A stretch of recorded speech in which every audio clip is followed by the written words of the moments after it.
Bismillahirrahmanirrahim. Assalamu alaikum wa rahmatullahi ta'ala wa barakatuh.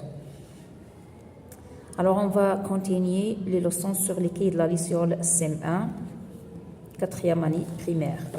Donc, on est arrivé à la leçon 19. Quels sont les impacts de l'homme sur son environnement? Je me demande. Observe ces deux images pour répondre aux questions. Alors, regardez très bien les deux images. Regardez ici 1900, c'est-à-dire en 1950 et aujourd'hui. Bien.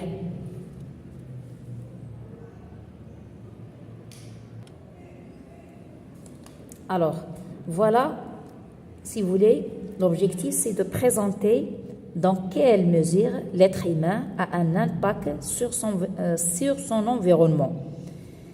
Et bien sûr, si vous voulez, cet impact peut être positif ou négatif.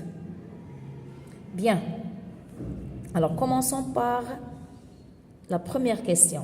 Cite les éléments qui sont apparus dans le paysage en 1950 et aujourd'hui. Alors, regardez très bien. Alors, regardez ici, si vous voyez les stations d'épuration et la décharge, d'accord? Regardez très bien sur les deux images.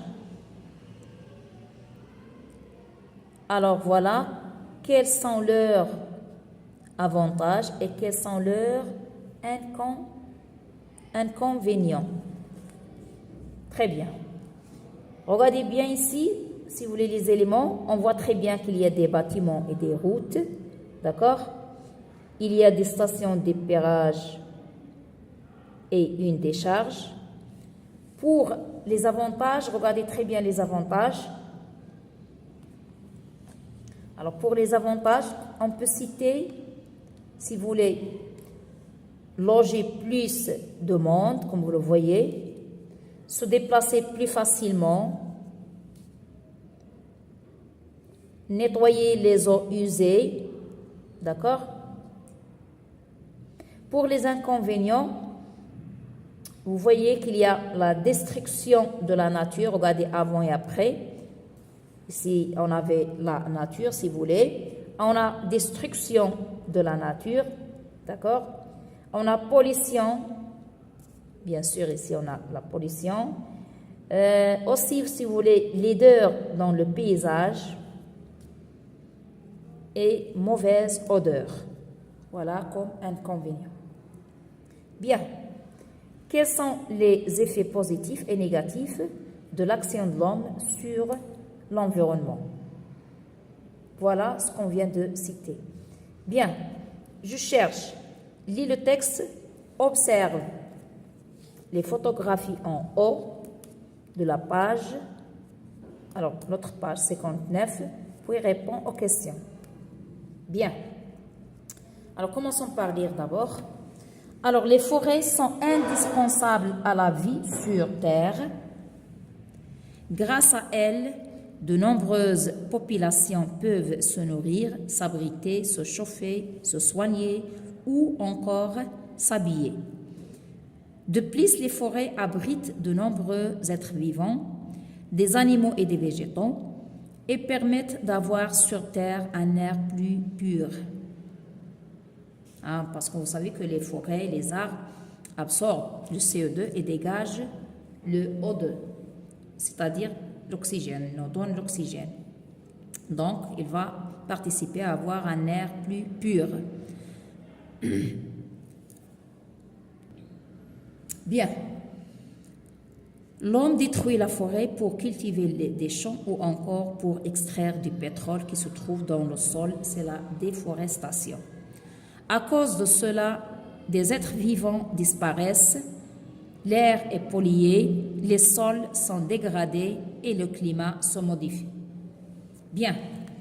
Alors, ils ont demandé de voir la page 19. Voilà les photos qui se trouvent sur la page 19. Vous voyez? Alors, ce qu'on appelle ici déforestation, vous voyez, couper les arbres. Et par contre ici, c'est plantation forestière. Bien. Alors, pourquoi tous ces arbres ont-ils été coupés? Donc, on va donner la réponse écrite à la fin. Et pourquoi ces personnes déplacent-elles des arbres? Pardon, replantent-elles des arbres? Troisièmement, lis le diagramme pour répondre aux questions.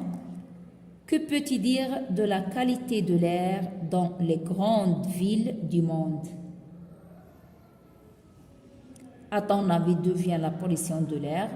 On va ici le diagramme. Pollution de l'air, d'accord?